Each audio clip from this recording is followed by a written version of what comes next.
can be most effective when we are engaged in the political process, and there's no time like the present. One of our main goals is effective advocacy through active participation from you. Those who stand for nothing will fall for anything. Our efforts to keep you engaged and informed as to the importance of current events happening locally and abroad started 2 years ago. Our number one goal is to make a difference. We need you. Join us at the Smoking Glass Hour with Baron Glass. Catch us at www.thesmokingglasshour.com.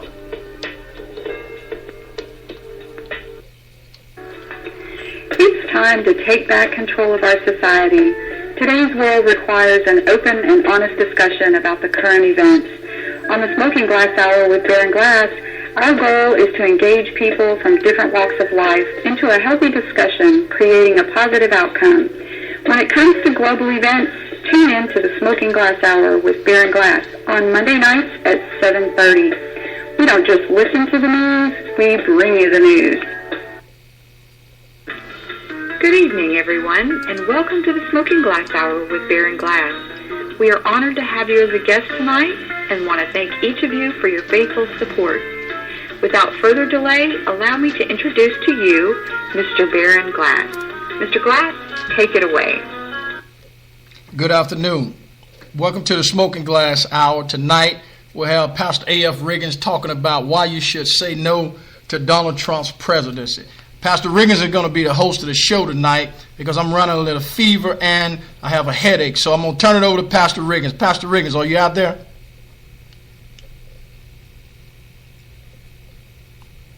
Pastor Riggins. Yes, sir. Yes. Okay, it's in your hands. Okay, Baron, okay. Glad to be on, Mr. Glass. Glad to have all you to listen tonight. I was thinking it was going to be similar to Thursday where you do more of the talking and because I don't know everyone's name. I do know Dave, Nikki, and Aaron, and I think there's Paula, and also there may be another young lady out there, Deborah, Debbie. So that's the ones I do know. If I want to call on, if I'm going to be the host. Is it okay with you, sir? It's on your hands, yes. Pastor. Yes, okay. Well, tonight I'm glad to be here for SmokingGlassHour.com and with our host and our creator, Mr. Baron Glass. I think there's an opportunity to call Glassology 101. Tonight, instead of me feeling questions from him, and I guess I'll try to direct the whole conversation myself, even as we talk about why should we not vote for Donald Trump. And I have a number of reasons why I believe he's not qualified to be president of the United States. A number of reasons why he's not qualified to be president of the United States. And tonight, as we engage, we hope that the callers and listeners would want to press me more for answers or interject and tell us your ideals of why responses to why we're saying. Donald Trump has flirted with running for president of the United States a few times before, and finally this time he decided to run. And I think he did some calculating moves, and I use the word calculating on purpose because the first thing I'm going to talk about is his tax problem. If you want to run for president of the United States since 1976, it's been standard that the nominees or those who want to be the nominees would present a record of their taxes they paid over the last few years, or sometimes 20 or 30 years at a time. Some have even presented. I know at least they will do last 8 to 9 years of their taxes. Well, Donald Trump came out and first he presented to us an asset sheet showing who or how much he's worth. Saying he's worth $10 billion, and that's a question. And then they began to press him about his taxes during the Republican primary. And I believe the media, all through this whole concept, was talking about why Donald Trump should be president of the United States. I'm not sure, but at each turn, the media and the Republican Party and others have not held him to the same standard they held of the people. It might be because they thought he was a joke. It might be because they thought it was entertaining. And the worst part of it, because I believe the media was making money off his appearing on with free media and calling the ratings to rise. Well, let's go back to the story about the taxes. They first say, "Well, your taxes," and Donald Trump says, "Well, I tell you what, I cannot present my taxes because it's under audit, and because I'm under audit, I'm not able to present it." And my attorney says, "When the audit is over with, we'll then show you what I've been paid in my taxes." And so this pushed on for a little while longer, and folks kept asking about the taxes, and finally Donald Trump says, "Well, I'm telling you, I'm under audit. When the audit comes out, but I'll let you know one thing, I've tried to pay less taxes as any other person that I want to pay." Trying to basically give us an idea that maybe he's paying a low rate, something similar to what Romney was doing. But Romney himself being a millionaire a few times over, not a billionaire, figured that there's something, a bombshell in those taxes. And over the last couple of weeks, we've found out that some leaks have come out that it's supposedly that Donald Trump, and it's yet to be proven, but that he has not paid in taxes since 1981. How can you be president of the United States and not pay taxes? It's what I'm asking tonight. First reason why we shouldn't vote for Donald Trump. Let me tell you two reasons why this is a problem. Number one, as a real estate tycoon, what he has done is he's told us that he's worth $10 billion, but every time he goes to report his income in real estate, he presents it as a loss. And so then as he's losing money, he's in the red, he doesn't have to pay taxes. Second thing, if you want to be president of the United States and you don't believe you should pay taxes, then actually how can we fund the defense? How can we fund building the infrastructure of the United States? How can we fund the government education program? How can we fund Medicaid and all these different programs if we don't have money for the taxpayers? But you want to make America great again, using his words, but you do not want to pay taxes. I want to hear a response from those out there listening, because it's not going to just be me just dialoguing. I want to hear a response from those out there listening. What do you believe, or how do you respond to the fact that Donald Trump will not show his taxes and believes he is not paid in the taxes? Does that disqualify him or qualify him to be president of the United States? Dave Lamont, are you out there?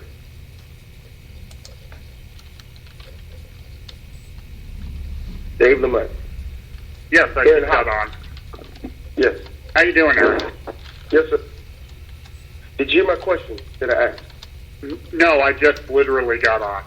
Okay, all right, okay. Aaron Hopkins, can you please let me know, what do you feel about what I've said about the fact that Donald Trump supposedly not paying taxes in 1981? He definitely won't show us what he's paid or not paid, but he wants to be the leader of the United States. What do you think about that, sir?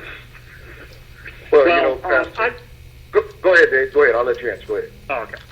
I've talked about this a few times on my Facebook page where I personally don't care. You know, again, it's like we talked last time about judgment when it came to the Hillary Clinton scandal. And my personal take on it is, while it's not a legal requirement, it's not even technically considered an ethical requirement, and I really don't care if these people release their taxes or not. I think it shows a judgment problem when Donald Trump got mad at Bernie Sanders for not releasing his tax returns and got mad at Clinton for various similar situations, and yet he's telling us it's none of our business what he missed. So I think it just speaks to his lack of judgment more than anything else. Let me ask you one more question before I let it go to Aaron, because you would hear you just got on.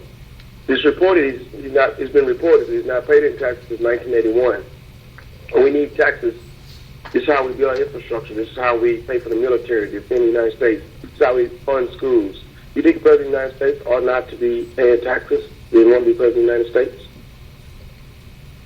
I think that's a very negative sign. I think that's one of the two reasons he's not releasing his taxes. I think it's because he didn't pay any, because he figured out ways to get around it, and he's not worth the $10 billion he claims he's worth.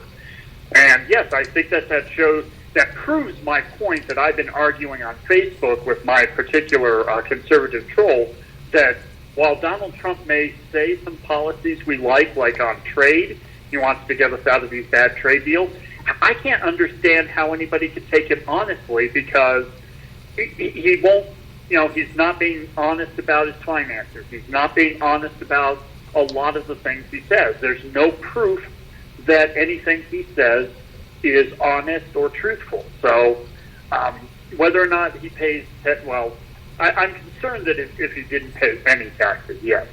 But as a general rule, I don't really care about the minutia of his taxes in general. I think that it just points to his lack of judgment and his lack of integrity. Yes, sir. Okay. Aaron Hopkins. Thank you, sir. Glad to have you on tonight. Yes, sir. Pastor Riggins, my take on the mentality of Donald Trump is that of corporate businessman. So that's a general practice in the business world to not disclose necessarily all of your income and earnings and profits and things of that nature, which of course is going to raise the eyebrows of those of us who want to see some sort of integrity, as Dave was just saying, maybe brought to the office of president. But here's the reality, and this, a lot of people, this is not a popular statement I'm probably about to make, but for the most part, everybody who's occupied the office at some point are engaged in things that are less than truthful. I'll put it like, I'm going to try to make it as politically correct as I can. But my point in saying that is, we know that Donald Trump is a businessman. Whether or not he's a successful businessman is probably, that's questionable. I believe that his disclosure of his taxes, kind of like what Dave was saying, I don't put a lot of onus on that because, of one, that's the mentality that he and a lot of other corporate, minded people share. So, and in addition to what you said, Pastor Riggins, about funding, defense and things of that nature with tax dollars, there's a little bit of misnomer, I think, with that, because yes, some of the tax dollars do go towards that. But the problem that I see with that is, for the most part, it's always the poor and the middle class who pay the bulk of the taxes. And again, somebody like a Donald Trump, who's rich or in the upper class, along with many businesses, they get around paying little, if any, taxes. So the dictates of what everybody else should do in terms of their tax dollars doesn't necessarily affect those in positions like Mr. Trump. Thank you, Aaron. Okay, I think Nikki is out there. Nikki, can you weigh in now? Good evening, Pastor.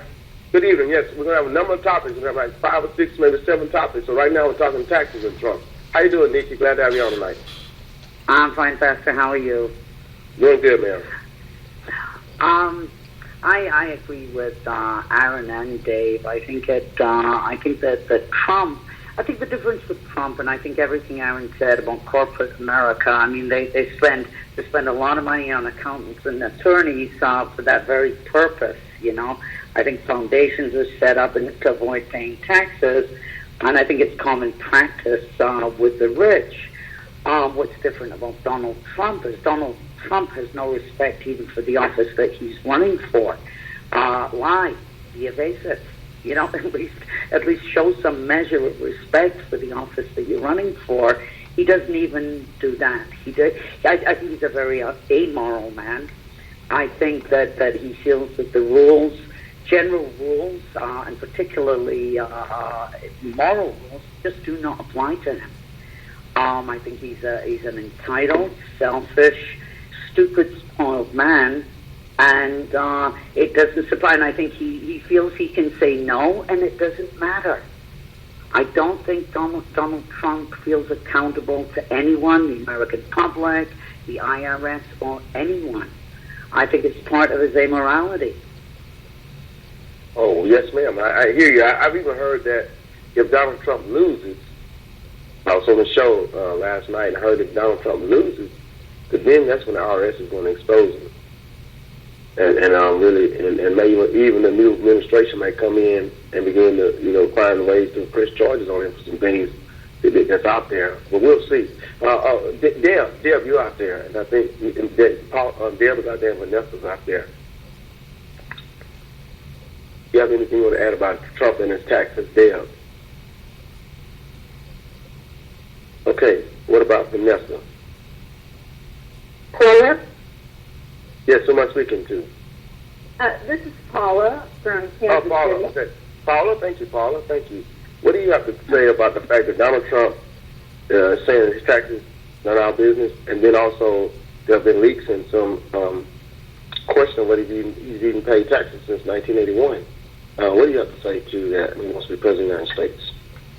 Well, I think it's ridiculous. But what I have heard is that he wants to cut the taxes on the rich, which means that I think he and his contemporaries are the ones that are hiding their money in offshore accounts so that they don't pay a cent in taxes.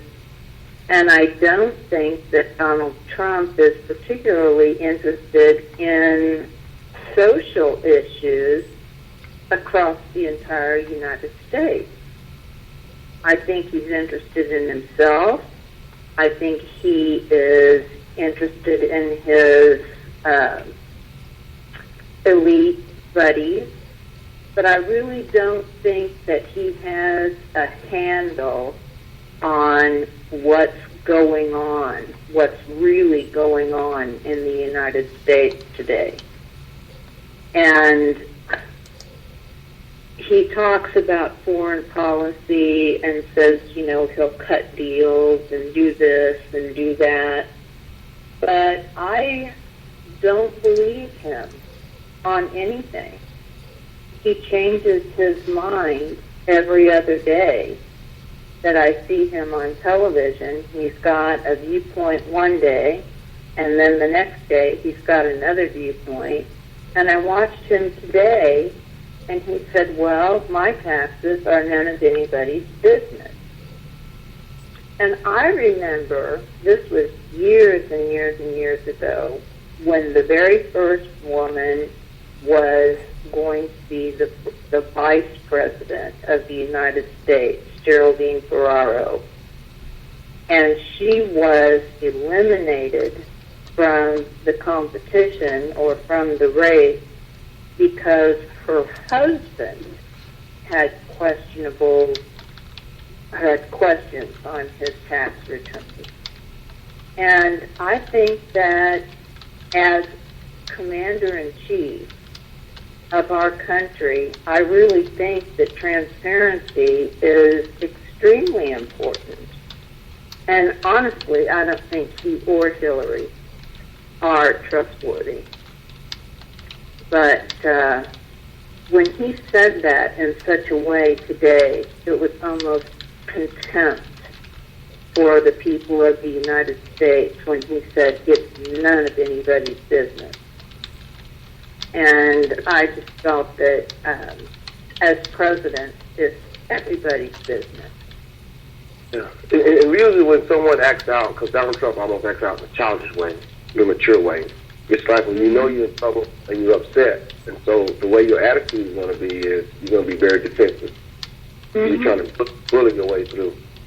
And so that's what I have a problem with this. I'm going to go on. Anyone else want to chime in about Donald Trump and his taxes? I have about, maybe like I say, 5 other areas or 6 other areas I want to talk about, but we're starting out with the taxes. But for me, the reason why I started with taxes is because the office of the president is to execute the law, executive. And the way they execute the law is that we use money from the taxpayers. Taxation without representation is why we end up becoming free from Britain. So now we represented a body of leaders who are going to go out there and perform what we ask them to do. He wants to be the leader of this, and then, but they don't want to pay his taxes. All right, so I want to go on to the next one. If anyone has anything to add about taxes before I go any farther, any caller, you got any call you made, you're on listening tonight, let us know if you want to say anything about Donald Trump and his taxes. Okay, well, the next thing I'll bring up is Dave Lamont alluded to this thing about the fact that he says he's going to make great trade deals and bring jobs back to America and the economy and all this. But once again, two things is wrong with this statement. Before Donald Trump was running for president of the United States, I knew Donald Trump was a celebrity. I knew a celebrity with his name all over the place, Trump Tower, Trump Tower, Trump Tower. Donald Trump was even a Democrat at the time. Donald Trump had a TV reality TV show called The Apprentice.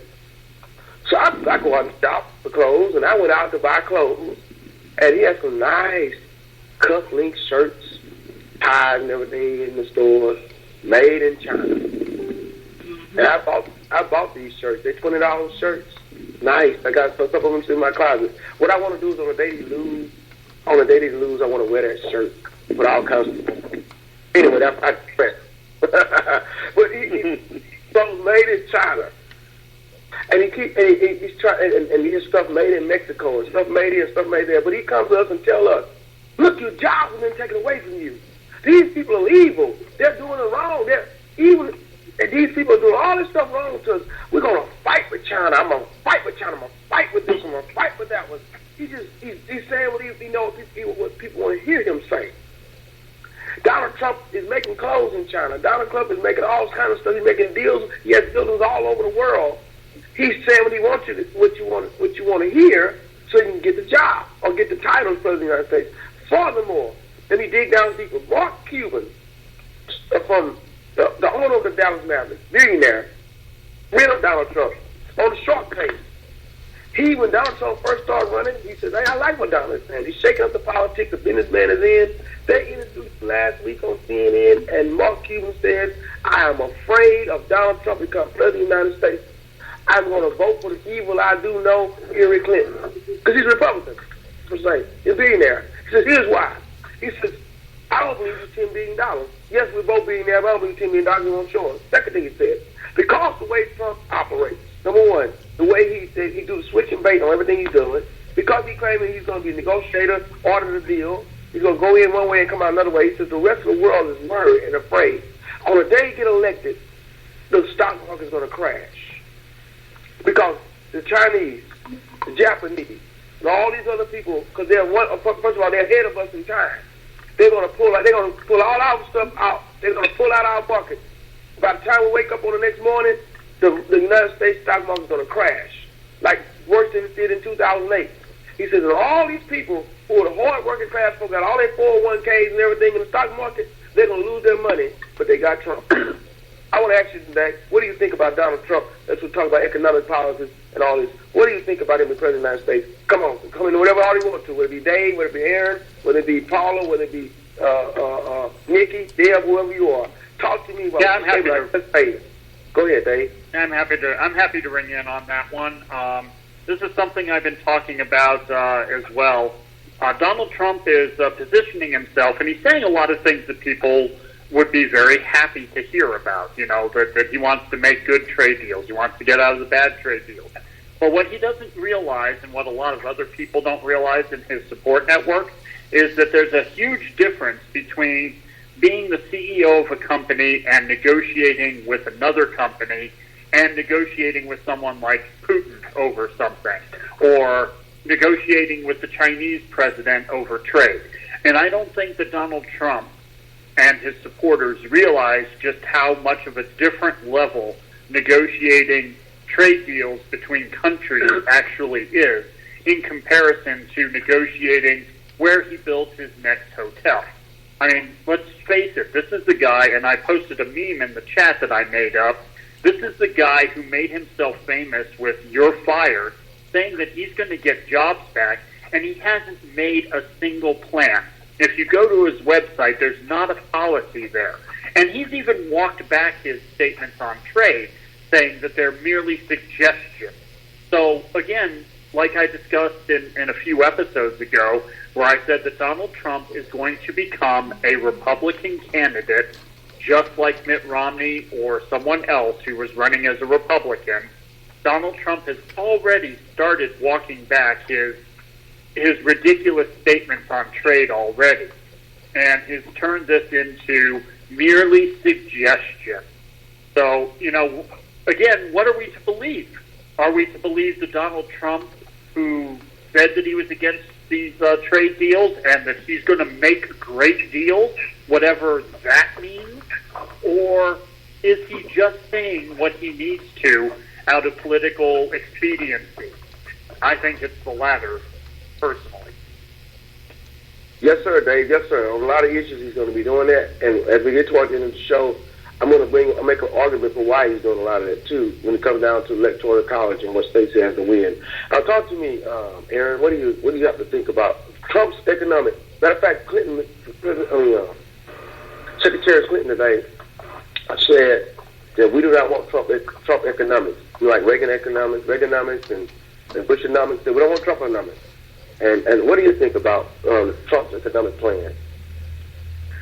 Well, I have yet to see, and I think most of us have yet to see an economic plan by Donald Trump. It's more of just a statement of, more of the same. So if it looks anything like the way he's ran his businesses, again, it's a perception of success, but not really, because on one hand, we know he's filed multiple bankruptcies, which is not uncommon in the business world. But the other part of that is a lot of business dealings are done on handshakes and unwritten or undisclosed, type dealings. So in other words, if he was to bring that style of politics or bring in his business style into politics, I think it would, further bankrupt the country in terms of foreign relations. Because to make some of the statements he's made, and I know you're going to deal with this a little bit later, Pastor, but my point in stating this is, it's like everybody's ego is being stimulated from the point of which one of us is the richest. So his mentality, his style, everything that he says comes from a boisterous type mentality. So, of course, if that's the way he plans on having American economics grow, or that would be his approach, then of course we would be in a world of trouble. Let me say. He also made a statement that with all this debt we owe, because we owe China a whole lot of money. See, he keeps talking about that China want to deal with him. He's not telling us the truth. He knows folks to understand, because he knows most people that voted for him was in favor of George W. Bush anyway. George W. Bush and Dick Cheney administration borrowed over $500 billion from China to fight the war in Iraq. And with the interest, it's over $800 billion. And what Bush was hoping he was going to do was get the oil out of Iraq and then pay off the debt, and it would work. So now Trump is saying he wants to pay pennies on the dollar, bankrupt. We're going to pay all our debt, penny on the dollar, then print more money. You're talking about a false economy. This is like right before the Great Depression happened. We were doing crazy stuff like this. But this is what he's saying, because, see, you have to understand that he doesn't care. He doesn't, because everybody at the top still going to be the what? They're going to survive. But people like you and I in the middle class and poor, they're poor. We're going to suffer through a situation like that. Go ahead, Nikki. Please chime in. Yes, sir. Who's speaking? Pastor, he brings that same personal style to, I think that there were 5 bankruptcies that he's done. 5 bankruptcies mean, okay, we can talk about as a failing business, or we can talk about the people that he owed money that he didn't pay. And amongst that are small people, builders, how many people, were not paid, that were owed money, that did work for him, that vended for him, that did, when we bring it really down to the personal, he hurts people. He built a golf course in my country, in Scotland, and he bulldozed homes of people that lived there for centuries. He went into Atlantic City, built hotels, he bulldozed his homes. The man has no morality, no compass. It's, I think, as Aaron said, I've got the bigger car, I've got the bigger house. I mean, do you really think a nation like China is going to accept 10 cents on the dollar? like this bankrupt man. It's not working, so I'll bankrupt it.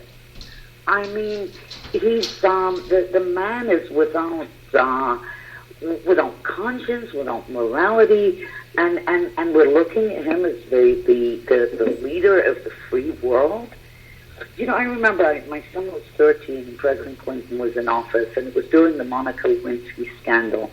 And I walked into the living room, and my son was 13, and Bill Clinton was giving a press conference. And my son was laughing. And I thought to myself, you know what? There was a time when little boys used to grow up and want to be president of the United States. The office is a mockery. You know, there's no respect for the office. There's no respect for the individual. I don't think that Trump has any concern about any social problem whatsoever, and allegiance. This man is in it to win it. You know, for his ego, it's disgusting. I mean, it's frightening. It's frightening. Thank you very much. I want Mr. Glass wants you all to know he has stepped out for a moment or so to get out of the deal. He's back. Mr. Barron, do you have anything you want to add so far? We talked about Donald Trump and his taxes. We've talked about the fact that what is the economic plan, and do you have anything you want to add right now? I'd like to add something. This is Paula. Okay, Paula, thank you. One thing that really terrifies me about Donald Trump and his ego is that he says that he's going to go make deals and he's not going to back off, and that he can get these other countries to do his bidding. And what scares me is that in the way that he talks about this, I'm afraid that he's going to get us into wars. I really am. I think that he has no sense of diplomacy.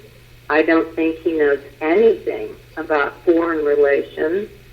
I don't think that he has the mental capacity to deal with world leaders. Matter of fact, I wouldn't be surprised if he doesn't even know who they all are. Yes, thank you, Paula. And guess what? I want to let somebody else weigh in on economics. They want to. That's my next point. Is foreign policy. But anyway, I was going to weigh in on economics before I go to the foreign policy, because what she says to open up the door, and I'm going to go in there and I'm going to show us, because from a historical point of view, I want to deal with some of this stuff too. Anyone else want to talk about Donald Trump and his economic, how he think he would impact America as leader, president of the United States economically? Anyone? Yeah, I'd like to jump in for a second on this. Yes. Okay. Actually, I want to go back real quick when we were mentioning how he was going to settle foreign debt on pennies to the dollar. Well, unfortunately, I have to make a clarification. You can do that sort of thing if you go out to your bank and get a loan, or if a business goes out to a bank and gets a loan. But what our national debt represents is security treasury. These are issued every quarter by the U.S. Treasury Department. And the nature of these, they're basically bonds, but they're more secure bonds than a regular bond if you were to buy a bond. So you can't negotiate the rates. You can't negotiate. The rates are based on market value. You can't negotiate the premium on it. So if China took out $1 trillion in securities, we can't negotiate that principal down, because by law, the United States is obligated to honor the face value of those securities. That's what makes those securities the most valuable assets on the planet, is that they're backed by the full face of the government of the United States, that they will be paid out on the face value plus the interest that the market has created. So when Donald Trump is saying he's going to negotiate our debt out by pennies to the dollar, he is lying. He is either ignorant or he is absolutely lying. I think it's the part where I think it's him lying. So from that get-go, moving into the economy, he starts talking about these tax breaks, and he wants to give tax breaks. And I got to clarify again, his tax proposal, what we know about it, does give a tax break to everybody. But you and me are getting a tax break of 1%, maybe 2%, and people like Donald Trump are going to get 11.9% of a tax break on income. And that's a very key term.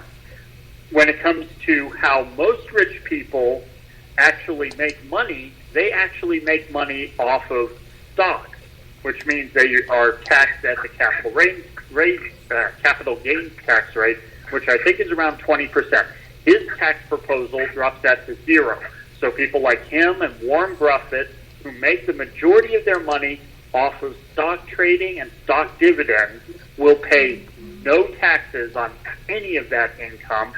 And they can take, to put it into terms that everybody can understand, every now and then we hear about a CEO who says that I'm going to help the people that I work with, my employees, by taking a salary of $1. He's required by law to take a salary. He can't work for free. But when he takes that salary of $1, he pays no taxes on that because he's making $1 income. But his stock options probably equal millions of dollars, and under Trump's plan, he would pay no taxes on that either if he exercises those options.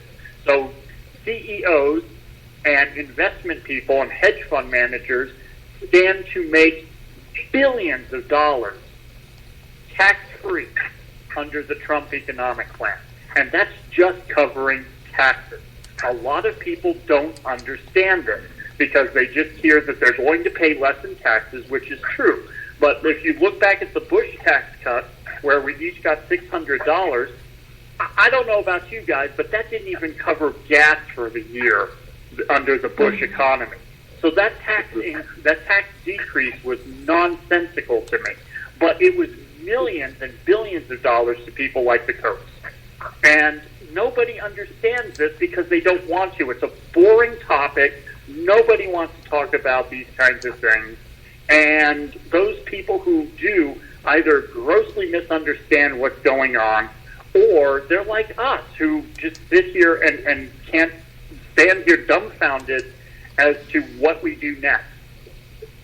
Yes, sir, Dave. Yes, you're right, because, see, the media is not good for sound bites, and they don't want to sit down and dig down like we're doing. That's why Bear and Glass has this, the SmokingGlassHour.com. That's why other platforms have this, so that serious folk about real issues can be able to discuss like we're discussing, and then make a conscious decision. Because, in other words, all of those hard-working blue-collar people who are screaming them rallies, Trump, Trump, Trump, Trump, Trump, we want our country back, make America great, they're the ones going to get shafted while Trump says, I'm your king, I'm your leader, I'm the one that's going to save you, I'm huge. And at the same time, he's getting a huge tax break, and then they're hardly getting any. Now, Baron Glass is back. Baron, we've been talking about Trump and his taxes, and also Trump and his policy. You want to add anything to that before we go into the foreign policy of Trump? You're doing a good job, Pastor. Oh, we're trying, brother. We're trying. I got Dave on my right hand side. The Dave, if I throw it out there, the Dave's gonna dig down deeper for me. Okay. So, go ahead. Yeah, yes, sir. I'm teaching high school. He's teaching college. Okay, go ahead. All right, go ahead. I'm on the bachelor's level. He's on the master's level.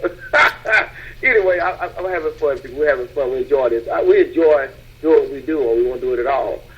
Foreign policy is. I heard Paula start going to this. I won't even deal with the wall yet, because I'm going to put the wall in with racism. But I want to deal with Trump. Trump is a guy who sits around, and he makes these foreign leaders like his heroes. Because he's like, to me, his mentality is almost childlike in many ways. I like the way Putin does things, he says. Because Putin going around being what? A dictator. I want to talk with Kim over there in North Korea, another dictator. Trump's ideal of foreign policy, we want to isolate the United States, break up NATO, so he won't be responsible for trying to carry the burden of anyone else, say he's the biggest and greatest that ever happened, and he can switch sides with whoever he wants to, whenever they wants to, is what I look at it. In other words, if Russia wants to do some things he likes, he's going to go to Russia today. Tomorrow, Russia want to do something different, don't like it, going to want to have a fight with Putin. Same thing with North Korea, or even with some of the countries in the Middle East. He's going to be playing both sides of the card and both sides of the aisle the whole time.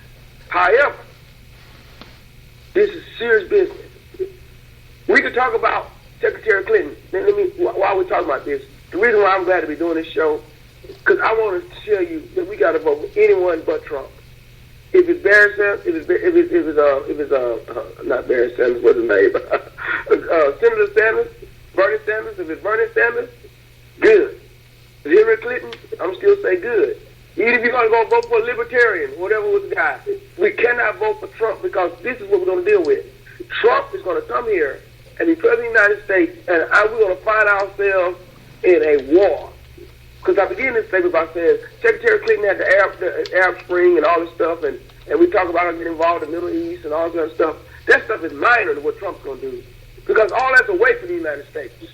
That's over there. We say we have natural interests because we want to get the oil, we want to protect hills, we want to do all that stuff. All that over there is one thing. But when Trump gets in the United States, we're going to find war on our own 48. The 48... There's going to be war on the 48 because he's going to mess around and somebody's going to shoot missiles or something else or some nuclear. And I don't want to general fear just to get you afraid to be saying it. I really believe it because if you get to messing with Putin and with North Korea and all those people, and then you get somebody across the wrong way, China, somebody's going to want to fight us, and they're going to bring it to the United States, trying to blow up Manhattan. Trying to come on, blow up Los Angeles, because they got to come from the coast somewhere. So we've got to be careful about Trump becoming president of the United States. I do not want myself to be in my 50s facing a war. I don't want my children to be facing being drafted into the military. I do not want us to be worried about nuclear, half-life, and then whether we're going to die from some kind of nuclear disease. You know what I'm trying to say? And I might not be saying it as profound as you want to hear it, but I want to make it passionate enough to understand that Trump's foreign policy will get us in a world of trouble. And he's going to be enemies with our friends. Great Britain, France, NATO, all those people, he's going to make enemies with these people, trying to please his own ego, trying to keep up with Putin and the leader of North Korea. Somebody jump in and see and tell me whether I'm right or wrong. Tell me if you can add something to it. What about Trump's foreign policy? What do you think? Have you heard, as I have, that Great Britain has made the decision or is considering not even letting Donald Trump into their country? Yes, ma'am. Yes, ma'am. I heard that. David Cameron. So outrageous and so dangerous.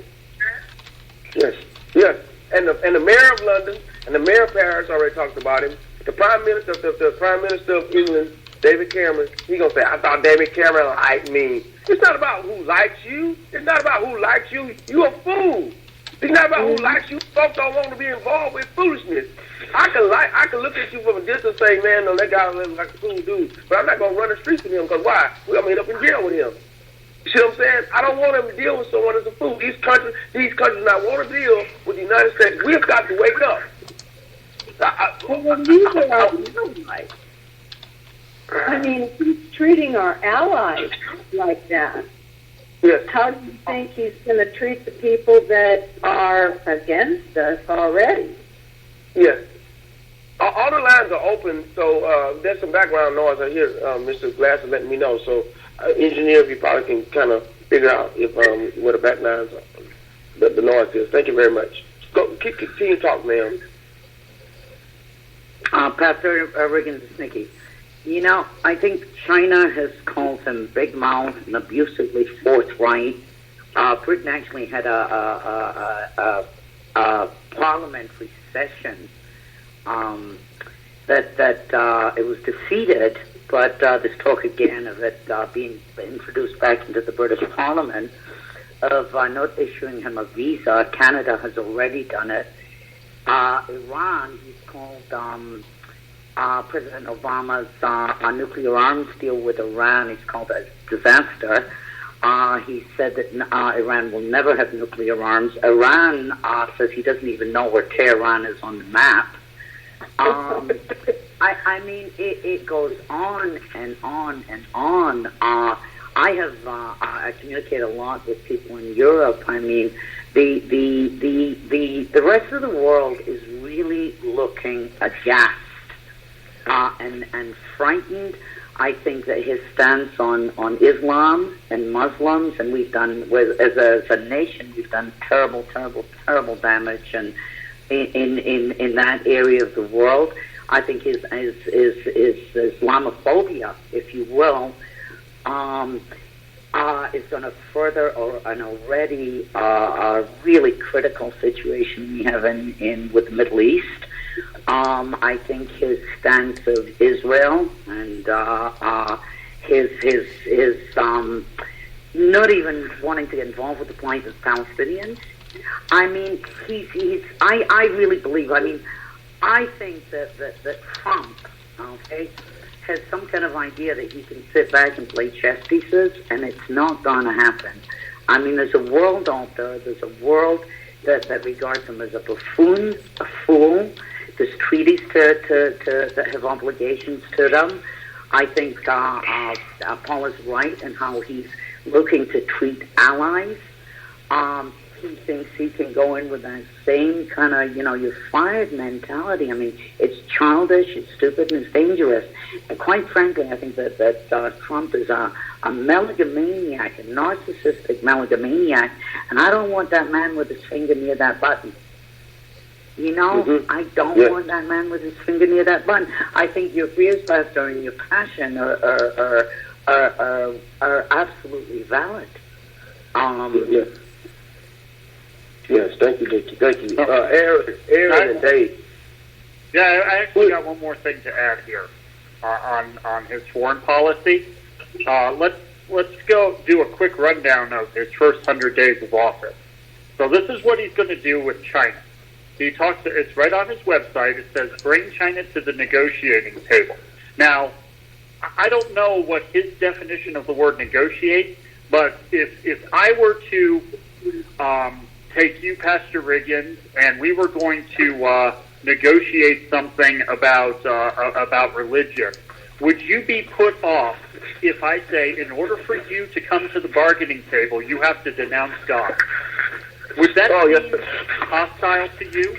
Because he wants to do that to China by saying that they're a currency manipulator. And then we go over to Mexico, and on day one, he's going to suspend money transfers over to Mexico from Mexicans living in the United States, legally or illegally. And then he's going to freeze any foreign aid. And now, when we think about these two countries, Mexico and China, we have trade deficits with each of these countries. We are not in a position of strength to negotiate. So if he screws up these trade, if he screws up trade by insulting and manipulating a country that we have a deficit to, you and me are going to be the ones hurt by it, because we're the ones who have to. You can't buy some things in America that are made in America. You sometimes have no choice but to buy stuff made in China or made in Mexico. And what are we going to do when we can't get food or clothes because Donald Trump is insulting the people he says he's going to, quote, bargain with? And he My. Go ahead. Yes, Colin, yes. And he has said himself, when he first started his campaign, that what he would do is go and try and make a deal with someone, and as a position of, or as a show of his strength, if they disagreed with him, he would just walk away. He would not negotiate. And that's just not the way the world works. Yes. And a question came in. Mr. Glass did a question in that says, someone asked, how are we going to convince people not to vote for Trump?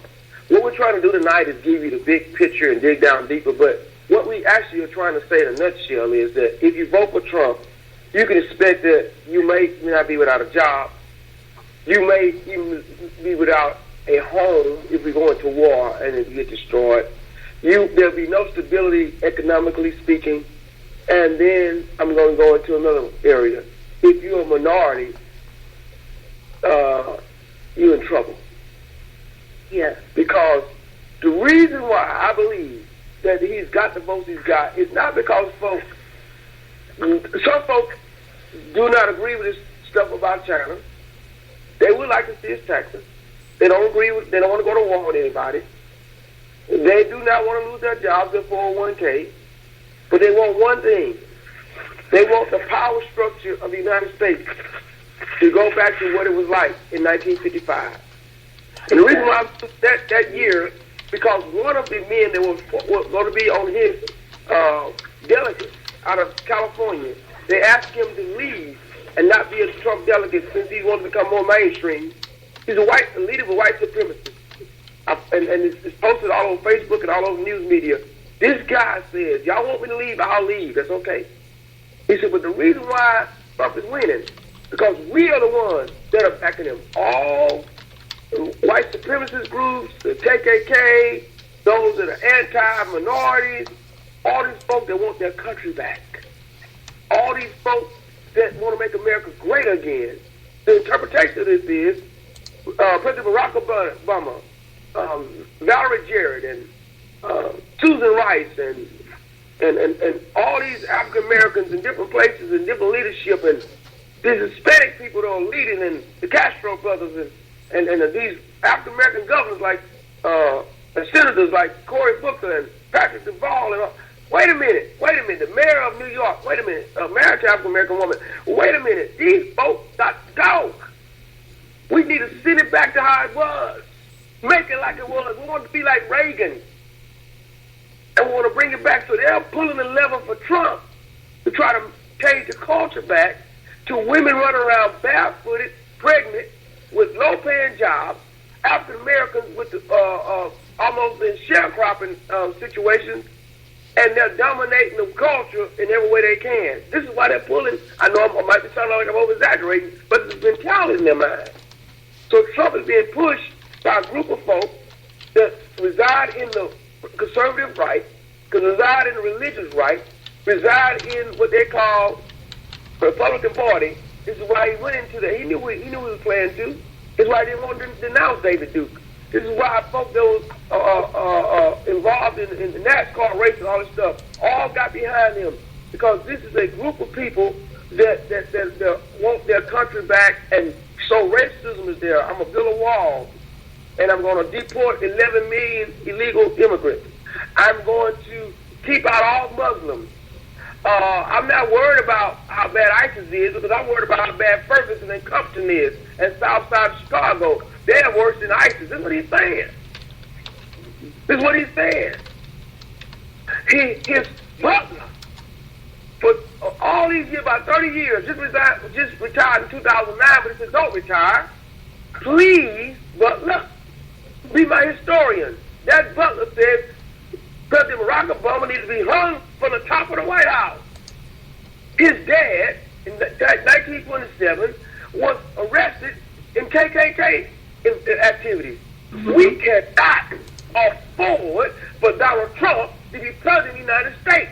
Or we as African Americans have to all go out and get open carry, if it's in your state, or concealed weapons, because the mentality in the community is going to be, now we can do anything we want to do. You go to pull up to get gas again, and now they're going to be trying to message you at the gas station. You go to the groceries, they're going to message you in the grocery store. Whatever you try on your job, they're going to try to put their foot down on your neck. Whatever in the community, almost association, going to be treating you like you're the worst one in the community. Why? Because the President of the United States is going to give them the free charge, because he's head of the executive, and the executive is head of the law enforcement. And so he's going to pick an attorney general that's racist. He's going to be racist, and we're going to be in trouble. You know what I think that he and his cronies and basically the Republican Party, I know there are some black people that are in the Republican Party, but it's few.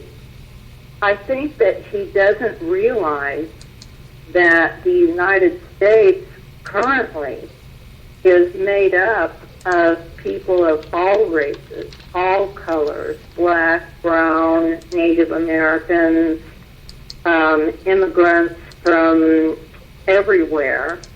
And I don't think that he is taking that into account. I mean, I think there will be a real uprising if he is president and continues the rhetoric that he is spreading.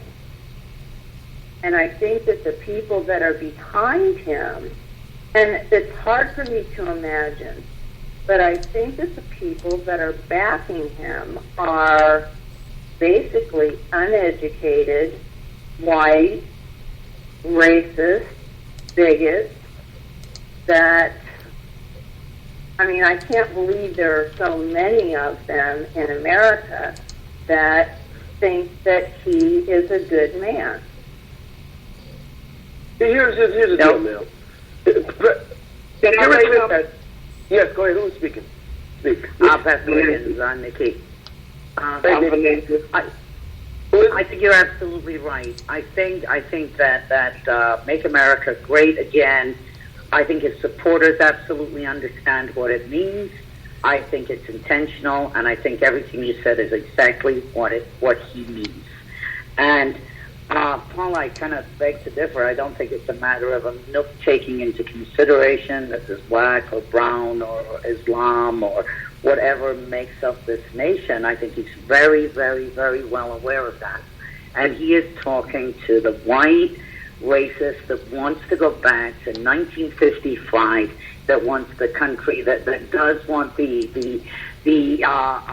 black sharecropping, that wants the Mexican back over the wall, that wants to ban Muslims from the country. He's looking at white America. That's what he's looking at. And that's why his supporters don't give one whit if he shows his taxes or not, what his foreign policy is, what any issue. I think he could. The man actually said he could shoot somebody in the face and his supporters wouldn't care. And that's exactly why. That's exactly why. They don't care about the issues. They want their America back, and in their mind, it's 1955 America. And I agree with you wholeheartedly, Pastor. Yes, and sir. everybody that supports him understands that, and he understands that. Yes. It's what he's appealing to. Right. Someone else is trying to come in. Who is it? It's a young lady? Vanessa. Okay, Vanessa. Talk to us, Vanessa. I'm sorry. Oh, that's okay. I think it's a little late, but the thing about Donald Trump is it's quite obvious what he's doing, and the people that are rallying around him, that's obvious too. I mean, I've talked to quite a few people, and when they said that most of his supporters were uneducated people, somebody corrected me and said that they knew a lot of educated people that were backing him too. You know, friends of theirs, like their personal friends. And my question is, does anybody even realize just how dangerous Donald Trump is and how dangerous he's going to be? Mm-hmm. Yeah. And if all of these uneducated people are the ones that are coming out of the woodwork, he has a lot of educated people that are backing him too. Because the speaker of the House is making a 360 or 180 or whatever you want to call it, Paul Ryan. Because he flew up and down and he wasn't going to endorse him, but now he's saying something else. Yeah. You're right, ma'am. Let me tell you, Vanessa. Yes, ma'am. You're very right. This is what they're banking on. This is why I'm doing this show. The educated people are banking on that they're going to get people in Congress. They're going to have people in different positions that's going to curtail him doing all that crazy stuff. They think they can keep him from going to war. They think they can keep the economy going based on the policies they believe. They think they can keep him on a check, but at least they'll have him in place for us to have our country back again. See, they're gambling.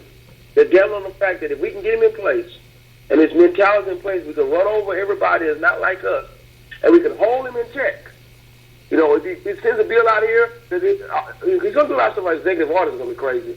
But they hope they can hold him in check, that everything going to go crazy, go real wild, but at least they'll have somebody back that can represent who they think is Ronald Reagan, whoever they want him to try to represent, some type of somebody of the past that shows that that the Anglo man is back in control, because the number one supporter of Donald Trump are middle-aged Anglo men, the ones who got Ronald Reagan elected, except they are not the same amount of the electoral base as they were back in 1980s. But you're right, Vanessa.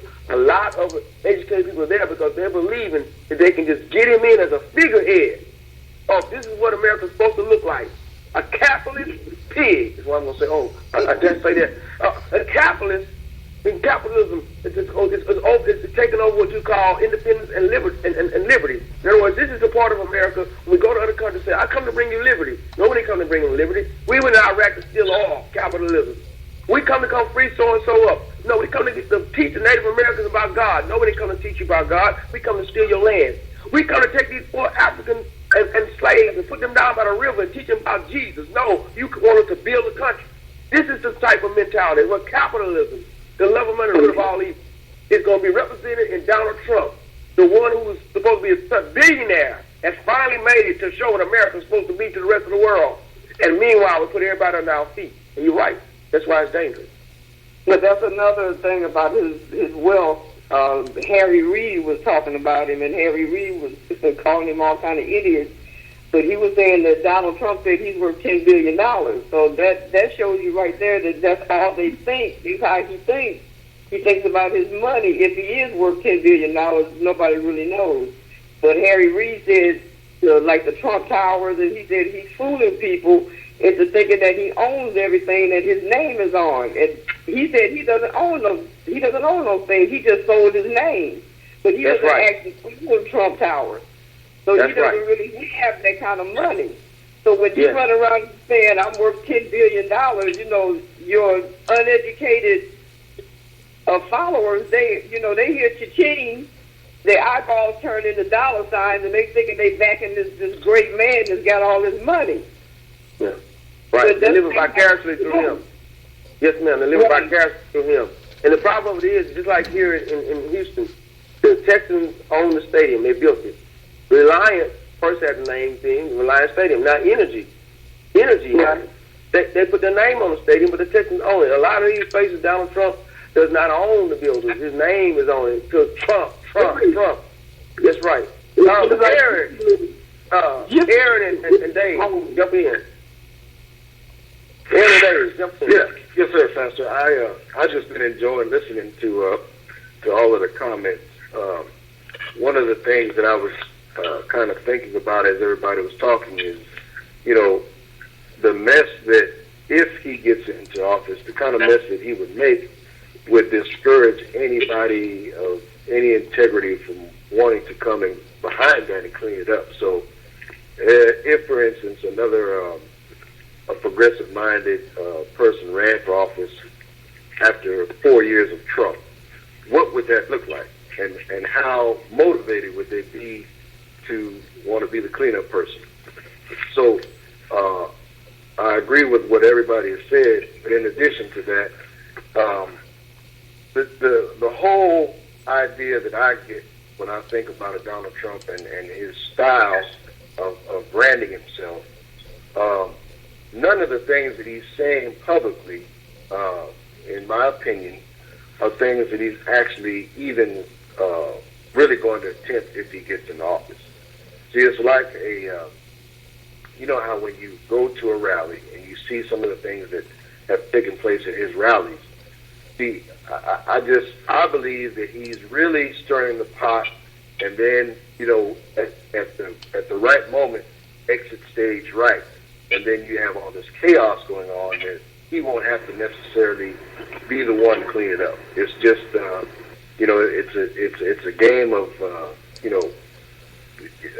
I can't remember the game. It's a shell game. That's what I'm looking for. So you don't really know at the end of the day who's responsible. We know he had a big part in playing and making some of these issues that have always been issues. He's brought some of those out, but we can't give him all the credit for a lot of that stuff. We can't really give him credit for David Duke coming out and saying he wants to endorse him. They were just waiting on the right time to get behind somebody like a Donald Trump. So, timing has a lot to do with it, and I know you're going to, I don't want to jump too far ahead, Pastor, into what, the last part of which I know is going to be racism, so that's kind of where I'm leading into, but I don't want to jump the gun. Well, what we're talking about right now is racism. We're talking about racism. I didn't make it clear enough. I'm talking about racism.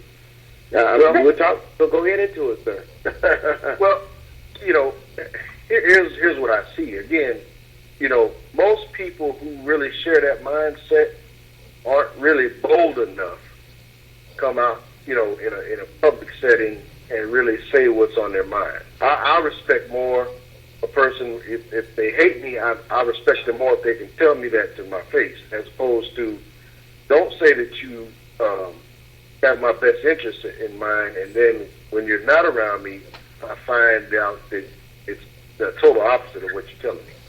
So some of those educated people that Vanessa was talking about, to me, fit that category.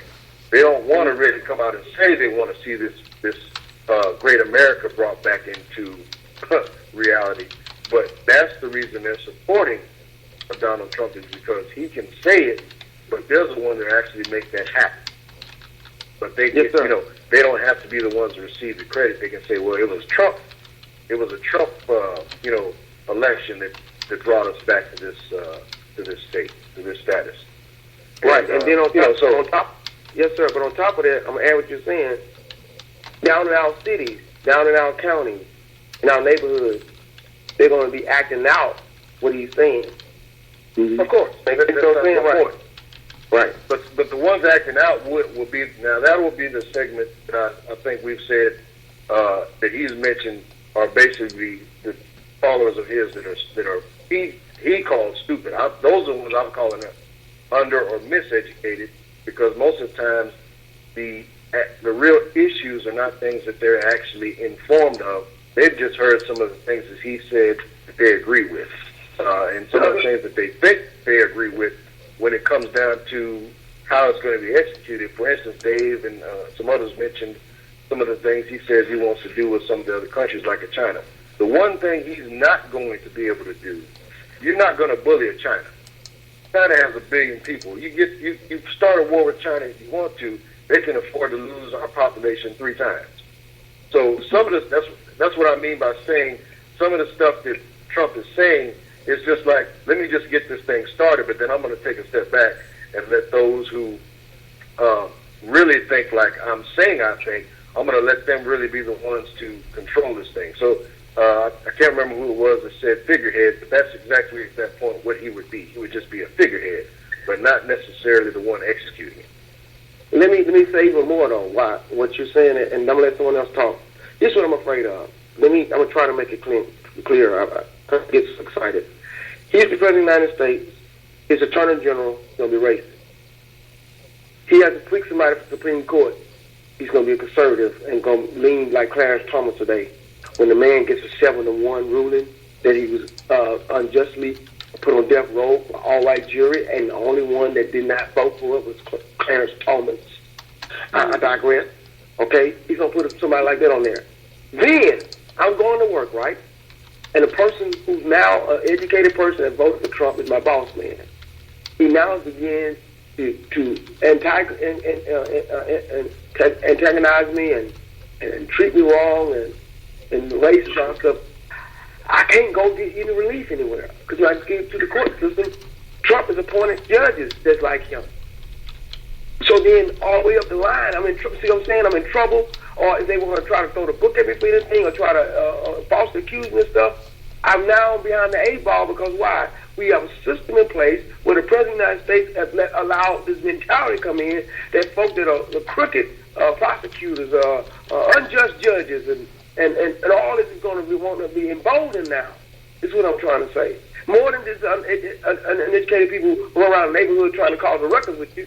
I'm talking about folks who don't want to say they are, but use the system now, like you said. They're going to use the system, institutionalize racism, because Trump is going to be ahead of it. That's what I'm concerned about. I agree. Pastor Nikki, Pastor, I absolutely agree. I think what's happened, I think we have a criminal justice system that is racist from bottom to top down. Aaron, you used the term politically correct 2 or 3 times tonight. I think there was a political correctness in America that disallowed the even if someone felt it, the racist to speak about it. You were not. It could be tacit, but there was a political correctness. I think with Trump elected, and we now have our man in the White House. I think the abuses that go on daily, at least that are beginning to be addressed within that criminal justice system. Okay, Black Lives Matter, Color of Change. Really that grassroots thing where you feel that you can change and move some of this. I think that will come to a standstill. I think it will come to a standstill because you'll be dealing at every level. Trump has taken the political correctness away from, what was covert is now overt, and I think his supporters will be emboldened.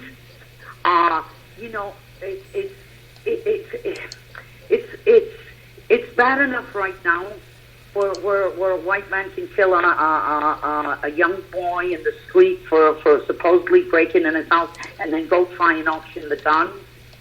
We look at that and we say, how horrible. I think that will become commonplace. I think it will become commonplace because they are emboldened. Yes. What little semblance of law that protects against that right now, and maybe social media and the knowledge of it and that type of thing, I think it will just embody. The racists just come out from under the rock. Yes. And we have about 16 minutes left. Well, we have about 16 minutes left. I'm being told by our producer and the host of the show, Mr. Baron Glass. So I want to close out with the last 15 minutes with the last point I want to bring out, and it's Trump's temperament. And in this, I'm going to include this way that he treats women. Trump's temperament. Now, of course, his daughter Ivanka will come out and say, my dad is nice to women, always. But this craziness. He's admitted to, he talk about Bill Clinton, he's admitted to that he has plundered women all over the place, that he's destroyed families, that he's been married, this is 3rd or 4th time. He's talked about women in all kind of different ways, and talking about how the woman had blood coming out of places and so forth. His temperament is so crazy. Not only for the women, but anything he gets involved in, he gets hot-headed. He tweets all night long, all day long. He goes off. The moment the Egyptian plane went down, terrorism. We still haven't proved whether it's terrorism or not. But he'll just go off the whim off of anything because he has money. He thinks he can do this. His temperament is not fit to be president of the United States, and the way he treats women, his wife. 2 things about this, and I'll let everybody else talk. I'm about to close down at 9 o'clock, I believe. Let me tell you what. 2 things. Got ready to sell Trump jewelry. He lays his wife out naked on an airplane. He takes a photo with the jewelry on, put it in the magazine. I have a link on my website page, on my Facebook right now. His wife in a thong and boots and shooting a gun. Right, you want to be president of the United States? They're talking about, because Michelle Obama pushing for fitness, pushing for kids to be able to lose weight, pushing for exercising 60 minutes a day. She works out and everything. She came out and showed her arm, nice, elegant. Everybody, the president of the United States shouldn't be showing her arm. Well, guess what? The First Lady of the United States should not be showing her arms. I don't believe any other First Lady of the United States that said Jacqueline Kennedy could have shown their arms. Hello? But anyway, she should be showing her arms. She should be showing her arms. And then, lo and behold, look at Trump. She's showing everything. She's showing everything. And can't put together, okay, you want to talk about people coming from other countries? Your wife can barely speak English good. She used Rosetta Stone, looks like to learn it. And then you all want to talk about everybody else coming from other parts of the world. This is hypocritical. This is idiotic. This is crazy, and I don't even know why we even have to deal with this. When we deal with this, because we as voters, when I say we, I'm not talking about this on the phone, about American voters, have been apathetic, we have been cynical, and the Republicans have sown seeds of hate and racism, and in the words of Malcolm X, the chickens have come home to roost. This is what they produce. Ted Cruz, Mitch McConnell, what's his name that just resigned? John Boehner. And all these people have produced this atmosphere and produced this situation where this rich fool with the temperament of a child, degrading women, racist, and don't even know what he's doing. President Barack Obama said the best like this, and I'm going to let you talk. He says, ignorance is nothing to be laughing at. When he was making a speech at Rutgers, he was speaking about Donald Trump. There's nothing to laugh at, folks. This is dangerous ground walking on if Donald Trump becomes president of the United States. Let me hear you closing remarks. Whatever party want to come, Dave, Aaron, Vanessa, Paula, Nikki, any caller out there that's not even talking. Mr. Glass, talk to me. We need to come together as a nation. This nation needs to understand that you need to understand how politics work. And I think it should have been taught in school from third grade on up or second grade on up. Because a lot of people, they don't know how the government works. That's why they're rallying around Trump, because they don't even know what he stands for, not really, other than to call somebody a name or to defame somebody or to deface something or to criticize somebody, because that's how they think. That's how they were brought up. That's why they relate to him so much. Because if you don't have to be smart, apparently, to be president. So this is what they're thinking, and this is how he's getting as far as he's getting, because he got people that think just like he does. They're name callers. They're wife beaters. They disrespect women. They don't like minorities. They don't like Arabs. They don't like anybody. Right. They like money, though. Right. Even though they don't have any. Right. And what they'll say about President Barack Obama, he's a loose. He thinks he's too smart. Because this is what I'm saying. So then somebody come on acting dumb and stupid. They want to gravitate to him. Yes, ma'am, Miss Vanessa. I really enjoy your comments. Someone else, come on in. We're doing a round robin before we get out of here. Come on, someone else come in. Yeah, Pastor, his attitude towards women, he's bought every one of his wives. He's a man who buys beautiful women, and he treats the women like bought women. He's admitted to lusting after his own daughter. The second wife, Ivanka, claimed rape within the marriage. This man looks at women this way. He buys them. He wants beautiful, bought women, and he treats women accordingly. That's why he can be. Women have no value to him unless they have beauty, and he can buy them. And that says so much for the depth of the problem in the mass. And it says much for his general attitude towards women, that he can say these things, call them fat, insult them, all of these things. You said it well. He's like a child. He's a spoiled child, and a very dangerous spoiled child. And he does not take no for an answer. I think within even his marriage bed, he takes no for an answer. It's against everything he stands for. And his ego and his pride and his arrogance is what reacts. Man has no compass, no morality, no humility, nothing. Conniving. The name of a man. Let me tell you how he's conniving. And I'm going to ask Aaron to come in now. He's always conniving. The big thing about him calling in his own publicist in the 1990s is because they were talking about him and Ronald Maples going through a divorce. He was tired of tabloids talking about it. So he went in and tried to call as though he was own publicist. Imagine if we're trying to negotiate, since he wants to negotiate, with a foreign country, and he wants to take the place of the Secretary of State to do it the way he wants to do it. He's going to have some kind of way to communicate as if he is the Secretary of State, but he's not, to try to thwart the process to get what he wants. That is dangerous. That's conniving. Go ahead, Aaron Hopkins.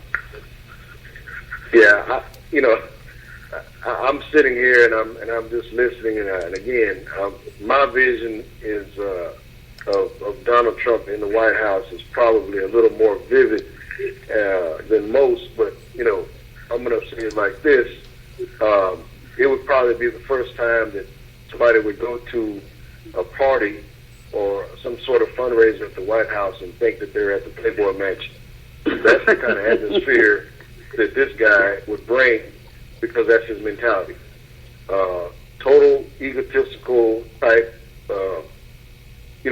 perverted, sexist, all of these attributes, he has them, and he doesn't mind displaying them.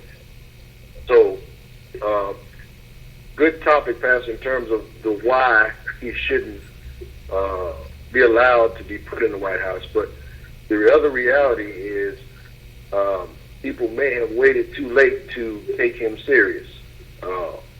Generally speaking, I think, and I've said this before, people when he was a little garden snake, I think people just looked at him and said, "Oh, that's he was entertaining."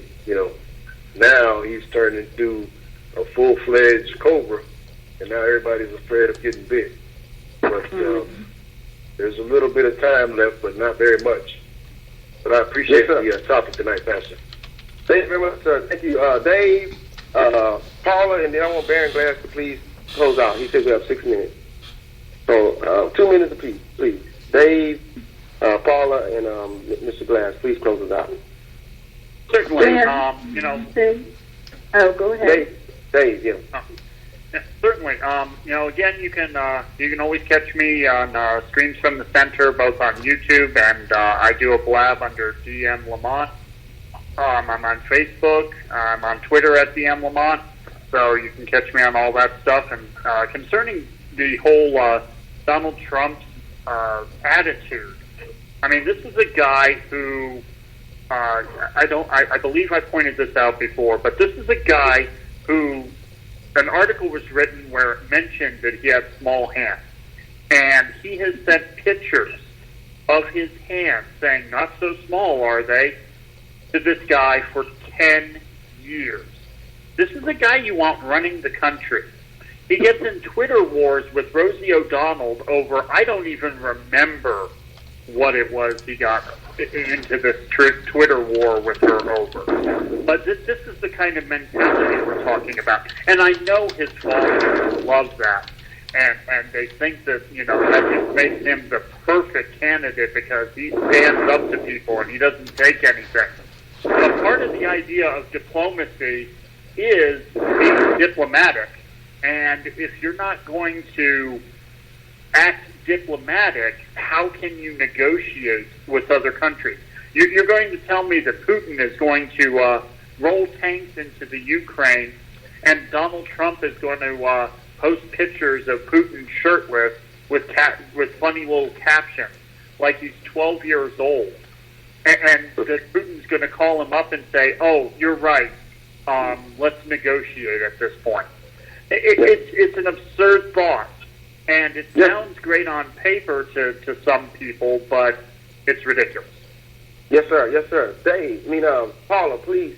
And then I'm asking Mr. Glass to close us out tonight. The only thing that I was going to say, yes. The only thing that I was going to say is that his campaign slogan has been, "Let's make America great again." And when I think of that, I'm thinking, when was America so great? I mean, if he's talking about going back to the 1950s, everybody had bomb shelters because they were so afraid of the Russians. If we're talking about making America great again, he's going back pre-civil rights movement. He's talking about, I don't know what he's talking about. We've been in perpetual war for, 15 years. When was it? I mean, what is it that he's talking about? He's talking about pre-President Barack Obama is what he's talking about. Pre-President Barack Obama. End of story. He's on the beginning of the birth of things. So the pre-President Barack Obama is what he's talking about. That's what he's talking about. He can go to Reagan. He can go to George W. Bush. He even was with Clinton. He voted for Clinton, Bill Clinton. He even voted for Senator Clinton, for Senator. He's talking about pre-Barack Obama. That's the end of the situation, because he was a Democrat before all that. That's what's making America great. And I think he even voted for President Barack Obama the first time around. But then he got on that birth stuff. And then he bought into the birth because he wanted to, I could be president of the United States. That's what he started thinking. I could be president of the United States. The way I got started is to bring this president down first. Baron Glass, can you talk to me? Pastor Riggins, you did a wonderful job. Everybody else who was involved did a wonderful job. I hope that somebody that's out there who were listening then trying to decide whether they would vote for Hillary or Trump. And Pastor, you don't know, but that was the very reason why I asked you to do the show, because I told you that at some point in time you're going to have to start convincing people like me and others the reason and the difference between Donald Trump and Hillary Clinton. I hate that we're not talking about Bernie, but it looks like Hillary is going to be the nominee. Now, she may end up probably losing because it looks as if Trump numbers are actually polling better than hers. That could be a fraud. I'm not real sure. But Pastor Riggins, once again, a great job. And I think they said it in The Best Man. Bravo, baby. Bravo. Thank you, Mr. Glass, for this opportunity. Glad to be on. Always glad to do Glassology 101. I want to thank all of you that participated, all of you that listened. Thank you, Dave. You go down a little deeper than I do, and I like that. Glad that you became part of the Smoking Glass Hour over the last few months. We're glad to have all of you on. I am on Wednesday nights doing a Bible study on another platform. On Wednesday nights at 7 o'clock p.m. Central Standard Time and 8 o'clock p.m. Central Standard Time. I'm also on another platform, and it's 347-855-8118 at blogtalkusa.com. Thank you very much. May God bless you. Thank you very much. May God bless you. May you have a great night. And remember, hit one but Trump. Thank you, Pastor. God bless. Good night, guys. Good night. Good night.